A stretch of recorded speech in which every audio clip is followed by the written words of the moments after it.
Dah. Kita lanjutkan faedah yang berikutnya ya. Bismillahirrahmanirrahim. Alhamdulillah wassalatu wassalamu ala Rasulillah amma ba'd. Dibaca berikutnya terakhir tadi bacanya sampai nggih. Tafadhal Bapak Sa'ad nggih.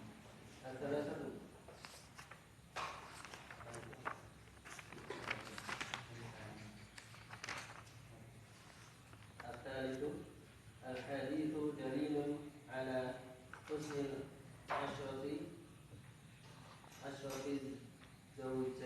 zawjiyati wal ihsani ila zawjati wa anna hadha min al-qurbati wa fi bud'i ahadukum sadaqatun walakin hadha yahtaju ila niyati. Iya, Masya Allah. Syukran barakallahu fikum ala husni al-qira'ah. Al-faidatus satu faedah yang ketiga. Faedah yang ketiga. Al-hadisu dalilun. Hadis ini adalah dalil ala husnil ashrati zaujiyah. Dalil atas baiknya muamalah ya, atau hubungan zaujiyah, hubungan rumah tangga, hubungan suami istri, gitu ya. Ala husnil ashrati zaujiyah. Apa? Iya. Ala husnil asyratil zaujiyah, yang bermakna apa? Muamalah. Muamalah atau apa? Hubungan.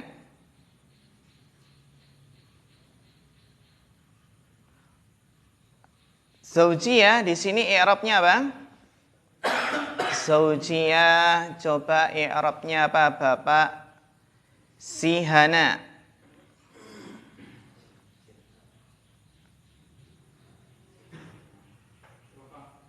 Rofa, kenapa rofa?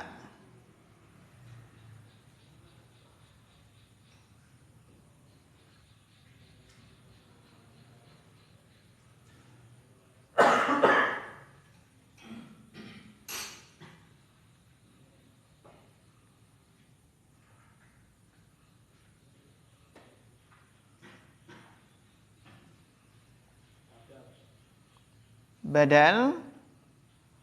Hal sahih Bapak Markit.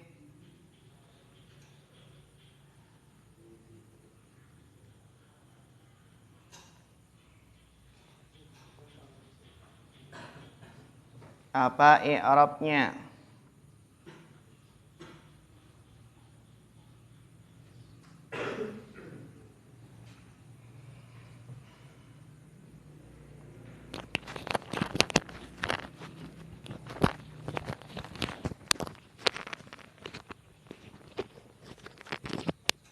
Sudah ketemu? Mas Aji, apa i'rabnya di sini? Majrur sebagai naat. Iya, bagus. Barakallahu fiik, sebagai naat. Al hadisu dalilun ala husnil asyrah atau usrah atau isyrah. Iya.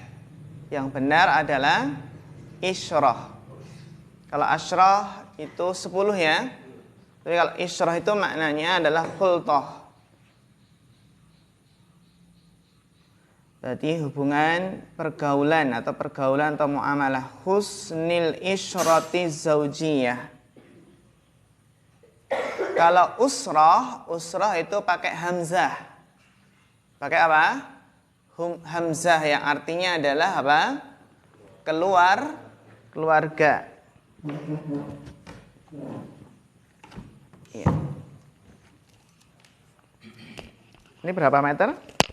Tapi lumayan ya, insya Allah. Udah. Jadi kalau keluarga itu pakai apa? hamzah usratun.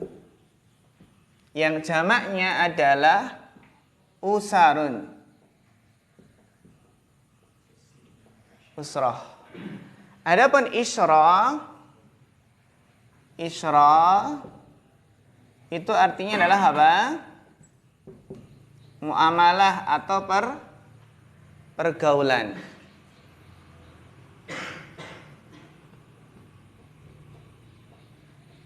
Atau apa? Pergaulan. Saya bedakan ya, keluarga dengan apa? Dengan isyrah. Dengan pergaulan.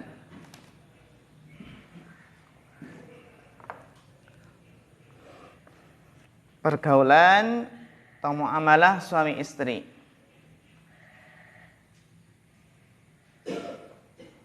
Wal ihsan. Nah, coba ihsan di sini i'rabnya apa? Ihsan i'rabnya apa, Bapak Bambang?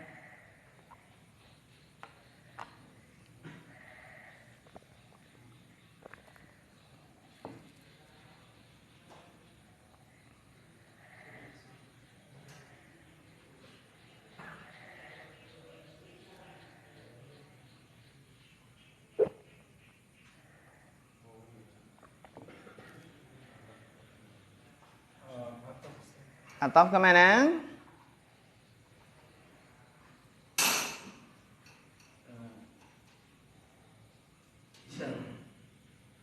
Atau ke apa tadi? Isra. Atau ke isra. Sahih Mansulfan? Iya, atau ke mana? Husni. Jadi ala husni, kalau usrah berarti husnil ihsan. Padahal ihsan itu sudah baik ya. Ya kan? Ya, berarti apa? Ala husnil isyrati zaujiyah wal ihsani ila zaujah. Dan berbuat baik kepada istri. Mana ya ikhwan tadi, yang mana hadis yang menunjukkan baiknya pergaulan rumah tangga atau suami istri dan berbuat baik kepada istri? Mana? Wa anna hadza minal qurubat, dan bahwasannya hal ini adalah di antara qurubat. Qurubat itu apa?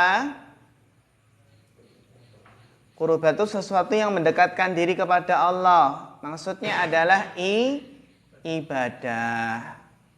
Jadi qurubat di antara apa? Ini adalah termasuk ibadah. Iya, wah. Ya. Berbuat baik kepada istri ya. Wa anna hadza minal qurubati. Hadza isim ana. Mana khabar ananya? Syibhul jumlah minal qurubat. Mana dalilnya? Wa fi bud'i ahadikum shadaqah. Dan pada budh, ya, pada kemaluan kalian itu ada sedekah, ada nilai sedekahnya.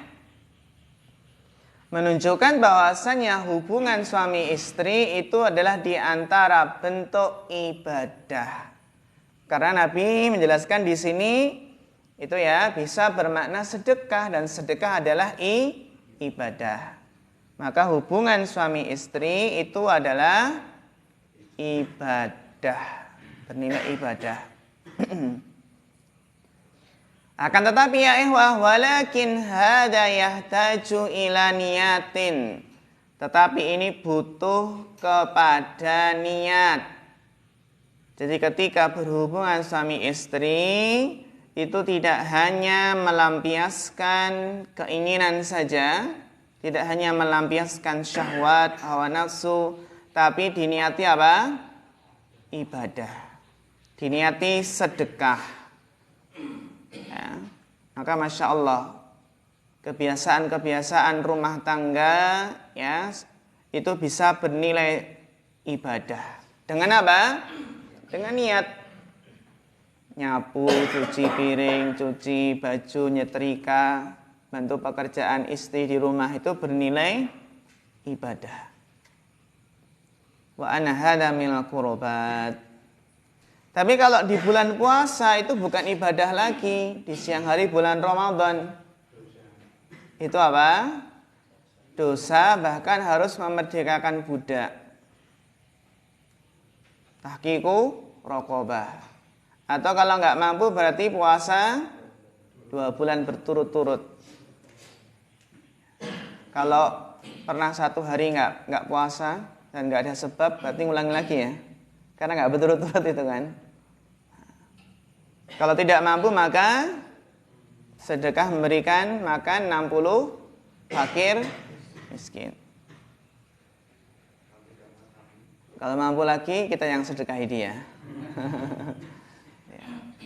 Dan ada yang berkhilah ya karena nikahnya di bulan Ramadan. Itu ujian yang berat. Nikah di bulan Ramadan. Ya. Maka nanti tentunya godaannya besar. Dan ada yang berkhilah yaitu apa? Yuk safar. Ya, ngajak safar gitu ya. Safar itu ya. Safar kan boleh gak berpuasa itu ya. Nah, safar. Itu gak boleh ya. Itu namanya berkhilah. Ya. Ngakali.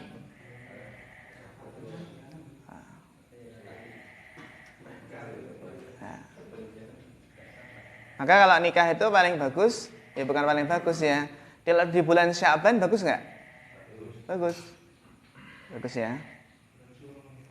Surah lebih bagus lagi ya. Bulan Muharram. Untuk menghilangkan kekelenik atau kepercayaan tatayurnya masyarakat. Nyatanya bulan Syuro nggak ada apa-apa. Makanya bulan Syuro sepi ya orang yang punya hajat. Baik, barakallahu fiik. Faedah rabi'ah sekarang. Mas Tamimul Ula, tafaddal iqra.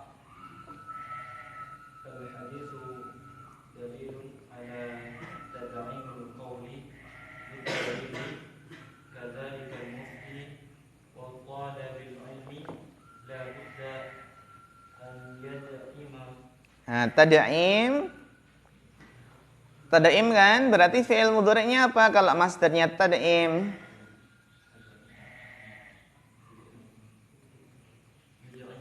Iya, yuda'ima, bagus.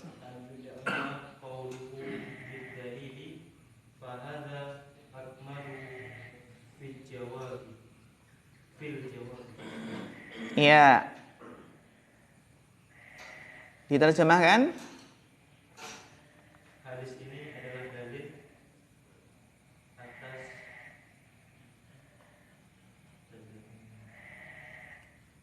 tad'im bimakna taqwiyah. Menguatkan.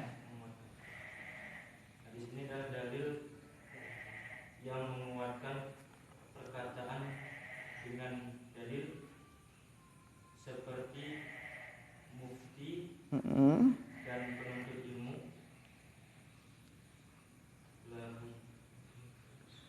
Harus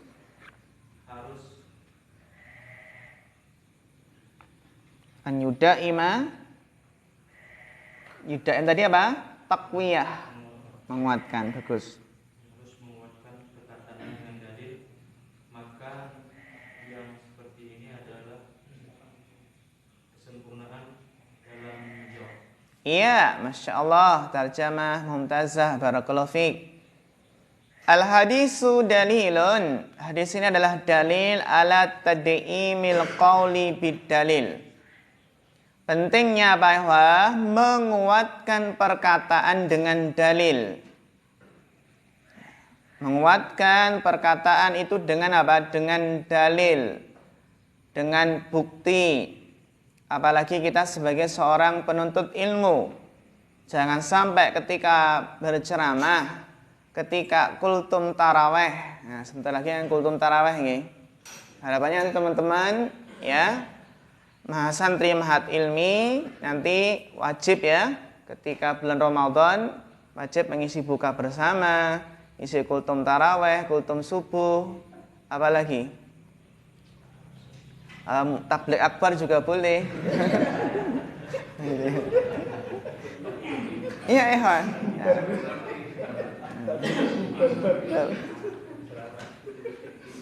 Yang penting jangan lupa tablik bubar. Ya. Itu ya ikhwan. Kan kita sudah punya dalil, punya modal hafalan hadis arba'in. Tinggal kita syarah. Atau kita apa? Kita kultumnya setoran hadis arba'in tanpa melihat kitab. Terus nanti kita juga setoran terjemahnya. Setelah selesai, berhubung ini cuma kultum Bapak Ibu, ya 7 menit. Sempit ya. Atau mungkin kita sampaikan hadisnya ya dan terjemahannya. Dari hadis tadi Bapak Ibu sekalian ada 3 faedah. Benar enggak itu 3 faedah penting? Apa faedahnya? Nanti kita nyebutkan inama al-biniyat sampai hadis terakhir terus berikan faedah-faedahnya. Sebenarnya materi itu ya ikhwah, materi bahan itu banyak sekali. Bahan kultum, bahan untuk buka bersama atau kultum tarawih, kultum subuh banyak sekali. Hadis kan jumlahnya apa? Banyak. Jadi antara metode menyampaikan adalah apa? Membawakan hadis, kita terjemahkan, kita terus apa? Kita syarah. Dan syarah ringkas bisa dengan berikan faedah. Faedah pertama, faedah kedua. Kayak seperti ini ya. Faedah pertama, faedah kedua. Ada kaidahnya juga disampaikan. Kaidah penting. Itu kalau kita punya modal berupa hafal ayat dan hafal hadis. Demikian juga materi enggak kurang-kurang ya. Ada ayat, terus kita hafal ayatnya, hafal terjemahannya dan hafal tafsirnya. Dari perkataan para ulama di tafsir itu juga jadi sebuah materi. Terkadang kan seseorang itu mau bingung menyampaikan apa nih? Materi apa? Bahkan Ustadz Abdul Zain itu punya apa ya, Pak? Punya materi itu lengkap. Jadi materi itu tersusun kata per kata. Jadi buku itu loh. Kayak pas khutbah Jumat itu loh.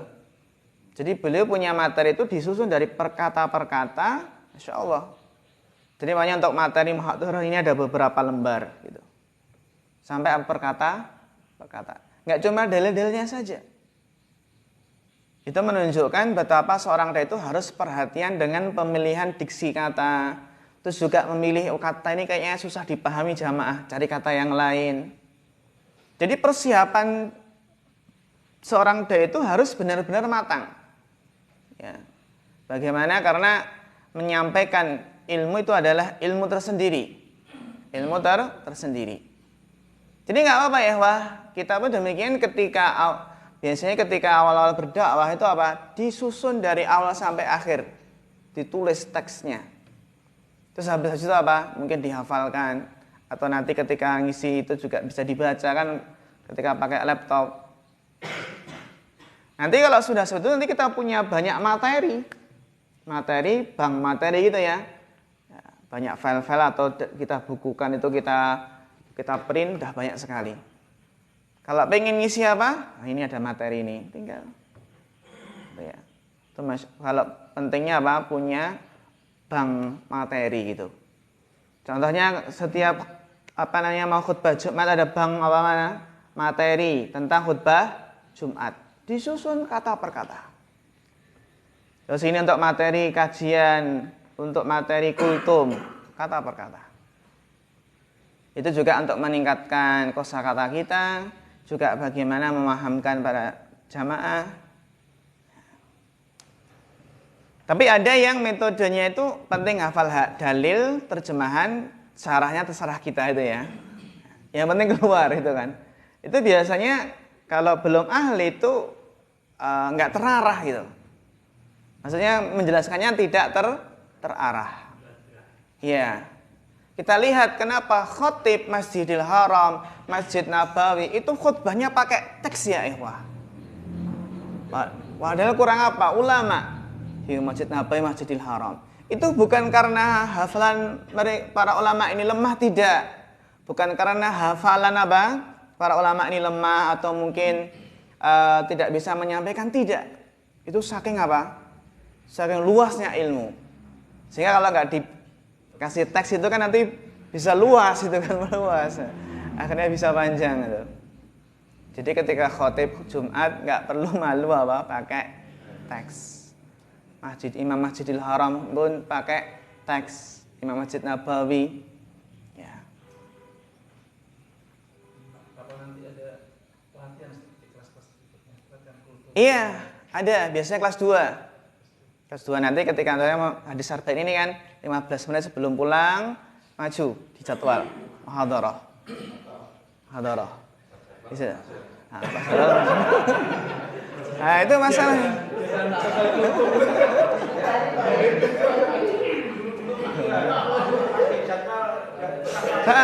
Pas jadwal nggak masuk. Tapi tenang, ada badalnya. Terus ternyata badalnya nggak masuk juga. Akhirnya apa? Akhirnya saat itu kalau seperti itu ketika jadwalnya nggak masuk dan badalnya juga nggak masuk, ditunjuk acak. Nah, berarti harus persiapan gitu kan. Semua harus persiapan. Nanti biasanya nggak masuk-masuk ini nanti ditanya sama teman, dimarahin teman, kenapa nggak masuk? Saya jadi korban gitu kan. Ya. Kelas 2 ya, Ustaz? Iya. Kelas 2. Iya. Jadi hadis ini adalah dalil pentingnya apa ya? Atas pentingnya menguatkan perkataan dengan dalil. Karena dulu ada khotib Jumat. Khotib Jumat itu ketika khutbah enggak membawakan ayat satupun, ayat enggak membawakan. Setelah itu apa? Gaduh, jamaah gaduh. Ditunggu-tunggu khotibnya enggak membawakan ayat. Akhirnya apa? Jamaahnya gaduh. Karena menurut sebagian fikih mereka, terutama Syafi'iyah kan, bahwasanya membawakan ayat itu adalah salah satu dari rukun khutbah Jumat. Yang kalau nggak ada maka tidak sah khutbah Jumatnya. Kalau nggak membawakan salah satu ayat. Apa? Yes, pendapat yang sahih hadis pun boleh sebenarnya. Cukup membawakan hadis. Tapi kalau menurut madhab Syafi'iyah, kalau nggak membawakan ayat itu nggak sah khutbahnya. Maka apa? Gaduh akhirnya ya sebetulnya bisa jadi apa? Nanti nggak suruh naik lagi dan ngulang apa khutbah lagi. Nah, itu ya. Karena harus apa? Ada 6 rukun menurut mereka, ada 6 rukun khutbah Jumat. Dari apa? Baik dari memuji Allah, alhamdulillah ya. Terus sholawat, terus apa lagi? Wasiat, takwa, ada apa? Ada ayat yang dibaca. Nah, terus ada apa? Doa. Jadi ada doa. Ya, doanya itu termasuk rukun. Itu baca ayatnya itu maksudnya pas di muqaddimahnya, pas isi khutbahnya sebagai rukun itu. Pas ketika isinya. Tapi alam kalau mereka mungkin kalau sudah ada ayat ketika muqaddimah mungkin beda lagi, nggak mempermasalahkan, katanya. Kan terkadang kan muqaddimah itu kan terkadang nggak pakai ayat nih, nggak ada ayat kan. Yang mana itu disuruh masuk jadi gaduh itu sama sekali nggak ada ayat yang dibaca. Dan secara hukum asal itu bukan rukun khutbah. Membawakan hadis pun hukumnya boleh. Jadi kita ketika khutbah itu juga apa? Harus lihat-lihat ini kita khutbah di komunitas mana. Gitu ya. Ada juga yang geger juga ketika sholat Id, khutbah Idul Fitri dan khutbah Idul Adha. Kan ada pendapat khutbahnya 1 kali atau dua kali. Nah, kalau kita di masyarakat yang di situ khutbahnya 2 kali, maka setelah sholat nanti jadi apa? Jadi ribut nanti, jadi omongan, jadi ya, gimana gitu ya. Khutbahnya cuma sekali. Maka dalam hal sini ya terkadang juga nggak jadi masalah, karena kita pun pernah beberapa kali banyak nih khutbahnya cuma sekali nggak jadi masalah. Ini udah 3 kali 4 kali sekali nggak masalah. Namun ternyata kalau ada ini khilafiyah yang muktabar, maka untuk kedepannya insya Allah nggak mengapa dengan 2 kali khutbah. Jangan duduk dulu. Ya. Sebagaimana kita lihat video-video dari khutbah Ustadz Firanda itu juga 2 kali. Khutbahnya berapa? 2 kali.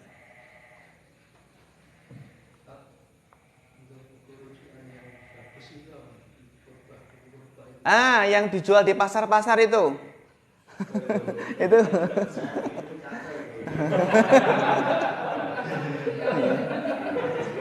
Ya itu bagus itu.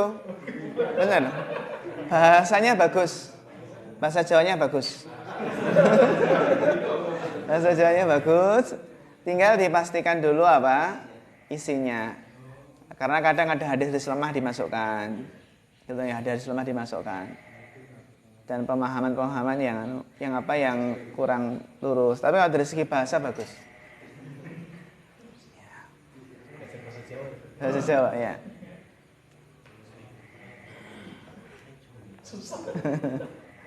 Ya, kita lanjutkan ya, Kadzalikal mufti. Coba mufti di sini kalau dalam tasrif masuk bagian mana? Mufti kalau dalam tasrif masuk bagian mana? Bapak Heru.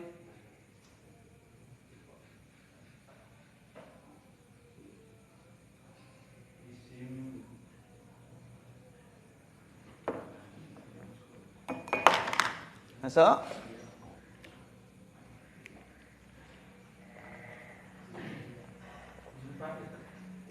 Iya, bagus. Isim fa'il. Barakallahu fiik. Mufti kalau dalam tasrif itu masuk isim fa'il. Apa fi'il madinya? Mas Rian Hidayat?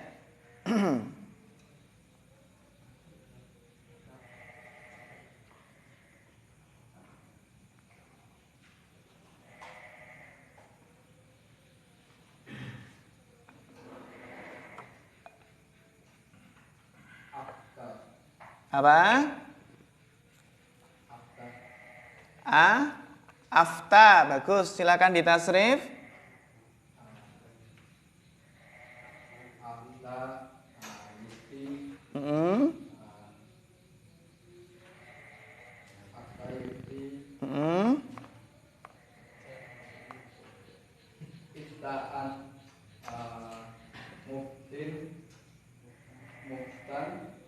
Ya.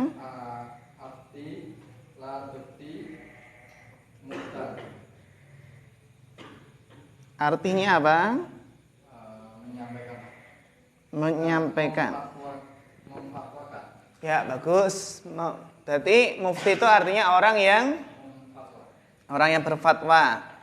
Sekarang kalau orang yang minta fatwa bahasa Arabnya apa? Nah, kalau orang minta fatwa itu wazan apa biasanya? Bagus, istafta. Isim fa'ilnya dari istafta apa?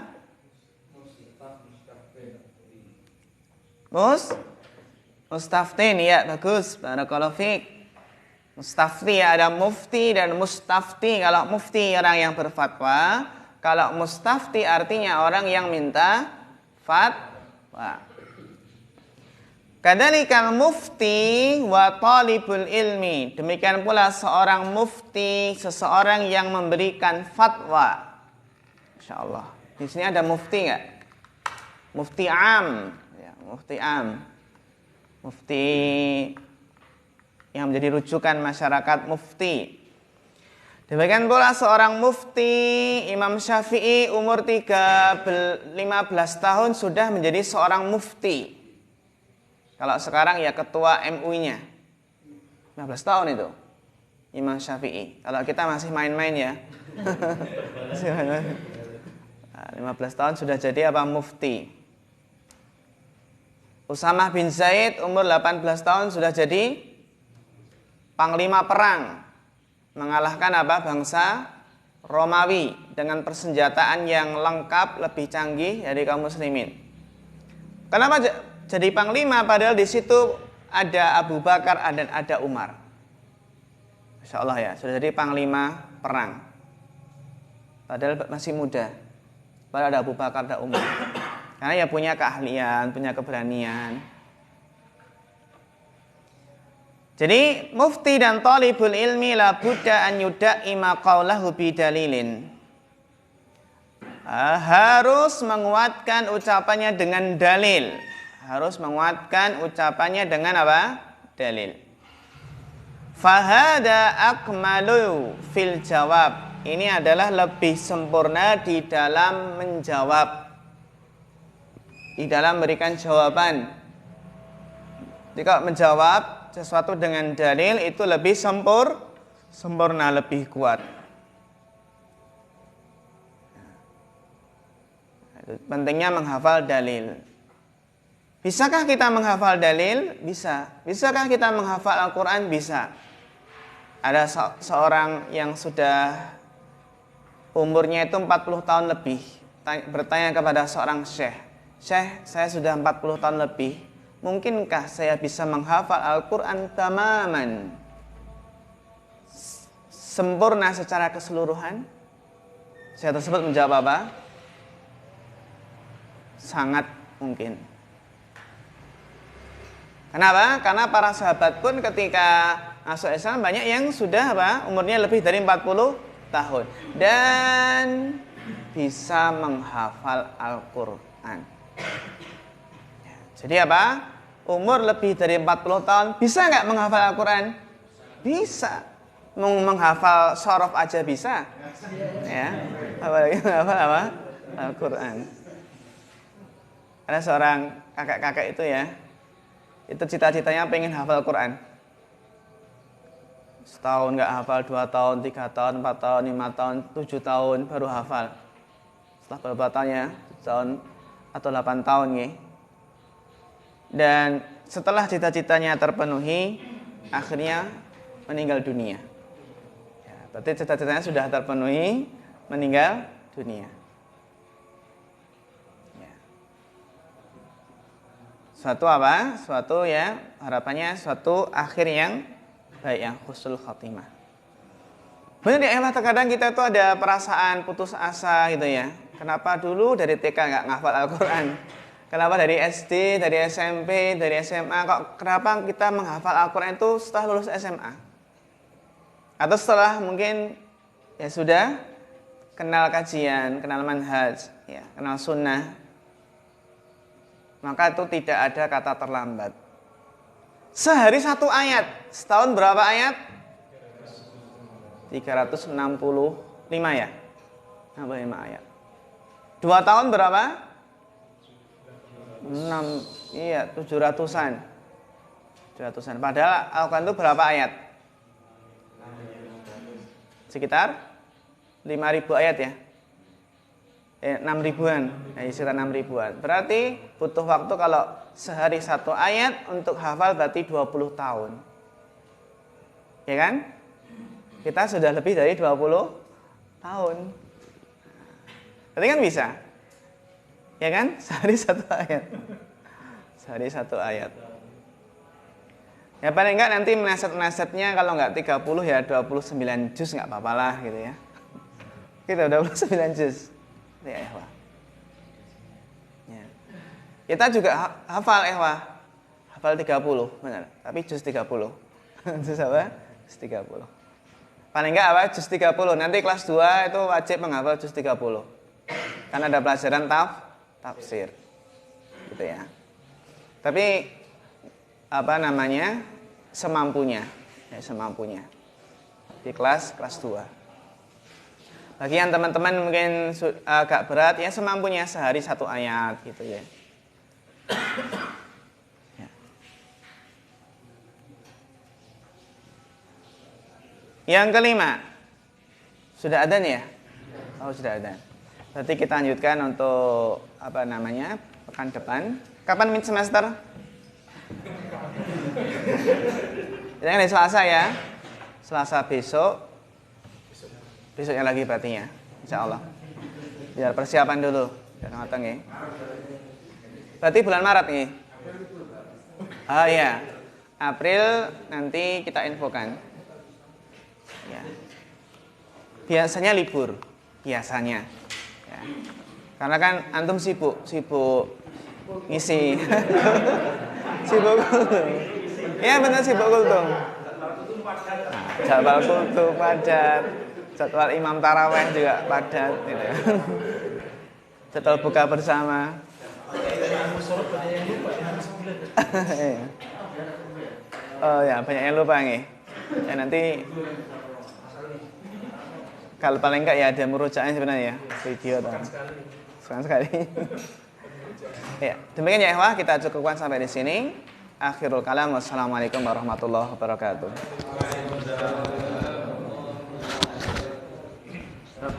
Bapak Sugeng Widodo kemana? Pulang.